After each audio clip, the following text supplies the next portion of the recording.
அஸ்ஸலாமு அலைக்கும் வரஹ்மத்துல்லாஹி வபரகாத்துஹு. அன்பாத அனைத்து உறவுகளுக்கும் இனிய மாலை வணக்கம். உறவுகளே, இந்த நாட்களில் மிகப்பெரிய ஒரு பிரச்சனை போயிட்டுருக்குது. என்ன பிரச்சனைன்னு பார்த்தீங்கன்னா, கார்கோ கார்கோ போட்டவர்கள் கடந்த பிப்ரவரியில், அதாவது நோன்பு கழித்து நாட்டுக்கு போகிற மாதிரி இருந்த பலர், லீவில் போகிற மாதிரி இருந்த பலர் என்ன செஞ்சாங்க, கார்கோ போட்டாங்க. கார்கோ போட்டுட்டு நாட்டுக்கு போனாங்க. நாட்டுக்கு போனால் கார்கோவை இன்னும் எடுக்க முடியலை. சிலர் 3 மாதம் லீவு முடிஞ்சு நாட்டுக்கு வரத்துக்கு தயார். சிலர் கடந்த காலங்களில் சவுதி வழியாக போடலாம் அப்படின்னு சொல்லியும் போட்டாங்க. எல்லாரும் போட்டுட்டு நாட்டுக்கு போனால் இன்னும் கார்கோ சேரலை. இப்போது லீவு முடிஞ்சு திருப்பி குவைத்துக்கு வர வேண்டிய நிலைமை. இந்த சூழலில், குவைத்துக்கு வர வேண்டிய சூழலில் இப்போது அந்த கார்கோ தன்னுடைய பேரில் போட்டுட்டு போயிருந்தாங்கன்னா அவங்களுக்கு அதை ரிட்டர்ன் எடுக்கிறதுக்கு, அந்த கார்கோவை ரிட்டர்ன் எடுக்கிறதுக்கு இவங்க கட்டாயம் வேணும். அப்படி இல்லாத பட்சத்தில் ஒரு பவர் ஆஃப் பட்டாணி பண்ண சொல்கிறாங்களாம். யார்? சுங்க அதிகாரிகள் கார்கோ கிட்ட. நம்மளுக்கு தெரியும், உண்மைக்குமே யுத்தம் பிரச்சனை, அதனால் கார்கோ போட முடியலை, நிறைய பிரச்சனைகளை நாம் சந்திச்சுக்கிட்டு இருக்கிறோம். ஆனால் இந்த நேரத்தில் நம்மளுக்கு கார்கோ அனுப்பி நம்மளுடைய பொருட்களை நம்மளை ரிலீஸ் பண்ணுறதுக்கு சுங்க அதிகாரிகள் அலோட் பண்ண மாட்டாங்களாம். இன்னொருத்தர பேருக்கு மாற்றினால் அதுக்கு லீகலாக ஒரு வழக்கறிஞரிடம் போய், லோயர் ஒருத்தர்கிட்ட போய் லீகலாக சைன் வச்சு பவர் ஆஃப் பட்டாணி பண்ணி, அதாவது இன்னொருத்தருக்கு அதை மாற்றி அதை உறுதி பண்ணி 1 லிட்டர் கொடுக்கணும். அதோடைய ரேட் என்னென்னு பார்த்தீங்கன்னா 10,000 20,000 50,000 வரைக்கும் சில லோயர் பவர் ஆஃப் பட்டாணி பண்ணுறதுக்கு வாங்குறாங்க. இப்போ இதில் உண்மைக்குமே கார்கோவை குத்தம் சொல்ல இயலாது. யுத்தம் பிரச்சனை, சரி, ஓகே, அவங்க அதை ட்ரை பண்ணி எப்படியாவது நாட்டுக்கு கொண்டாந்தா அந்த நேரத்தில் இப்போ நம்ம இங்கே வரணும். இங்கே வந்தால் தான் அதிகாரிலேருந்து எல்லாருக்குமே பூவா. அப்போ நாங்கள் இங்கே உழைக்க வரணும்னா எங்களுடைய பொருட்களை யாருக்காவது ஒருத்தருக்கு மாற்றி விடணும். இப்படி மாற்றி விடுறதுக்கு என்ன செய்யணும்? பவர் ஆஃப் பட்டாணி வேணும். அதுக்கு லோயர் பிடிக்கணும்.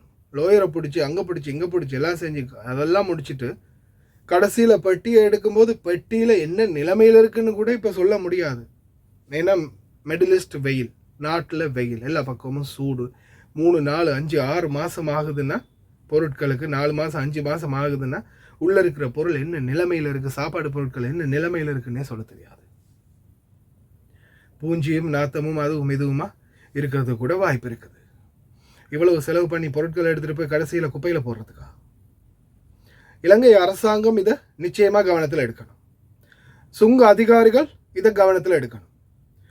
இந்த வெளிநாடுகளிலிருந்து அனுப்பக்கூடிய தொழிலாளர்களுடைய பொருட்கள் அவங்களுடைய பேர்லேருந்து இன்னொரு பேருக்கு மாற்றணும்னா அது கார்கோவுக்கு ஏதாவது ஒரு அதிகாரத்தை கொடுத்து அவங்க மூலியமாக அவங்களுடைய ஃபோமோ ஒரு பில்லோ அல்லது ஏதாவது ஒன்றில் அவங்கள சைன் பண்ண வச்சு அவங்க முன்னிலையில் அதை மாற்றம் பண்ண வைக்கலாம்.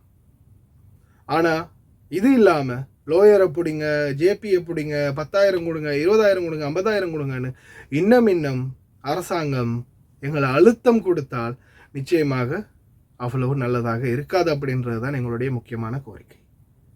ஏன்னா கார்கோவும் போட்டு காசும் எக்ஸ்ட்ரா கட்டி இவ்வளவு கஷ்டத்தில் இருக்கும்போது, சரி, நாங்கள் கார்கோ பக்கம் நியாயப்படுத்தவும் இல்லை, அவங்கள குற்றம் சொல்லவும் இல்லை. யுத்தம் நடக்குது, அவங்களும் பொருட்கள் எடுத்தாங்க, யாருமே அன்எக்ஸ்பெக்டட், யாருமே எதிர்பார்க்கல, நடந்துடுச்சு, ஓகே. ஆனால் இதை அரசாங்கம் என்ன செய்யணும்? இந்த சூழலில் தொழிலாளர்கள் எப்படி பாதிக்கப்பட்டிருக்காங்க, அவங்களுடைய பொருட்கள் வருது, இதை நாம் அவங்களுக்கு பத்திரமா மீட்டு கொடுக்கறதுக்கு ஒரு ஏற்பாடை பண்ணுவோம் அப்படின்ற ஒரு முடிவு எடுக்கணும். அதை விட்டுட்டு அந்த பேப்பர் கொண்டு வா, அங்கே போய் சைன் வை, இங்கே வெரிஃபிகேஷன் பண்ணு, ஏற்கனவே இங்கே முதலாளிகள் சூடாகிடுவாங்க, நீ வரல, நான் வேற ஆள் எடுத்துக்கிறேன் அப்படின்னு கேன்சல் பண்ணி விட்டுருவாங்க. பல தொழிலாளர்களுடைய நிலைமை இந்த மாதிரி பாதிக்கப்படலாம்.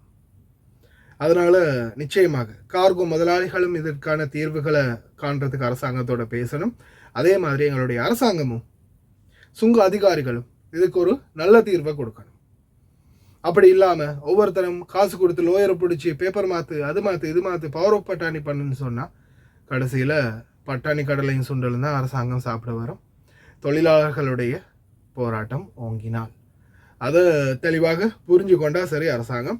கார்கோ போட்டவங்க உங்களுடைய பொருட்களுடைய நிலைமை என்ன, நாட்டுக்கு வந்துடுச்சா, இந்த மாதிரியான நிலைமை உங்களுக்கும் இருக்குதா, நாட்டுக்கு லீவுக்கு போயிருக்கிறவங்க திருப்பி வர இருக்கிறவங்களுக்கு கார்கோ என்ன மாதிரியான டீட்டெயில்ஸ் சொன்னாங்க அப்படின்றதை மறக்காம கமெண்ட்ல அப்டேட் பண்ணுங்க.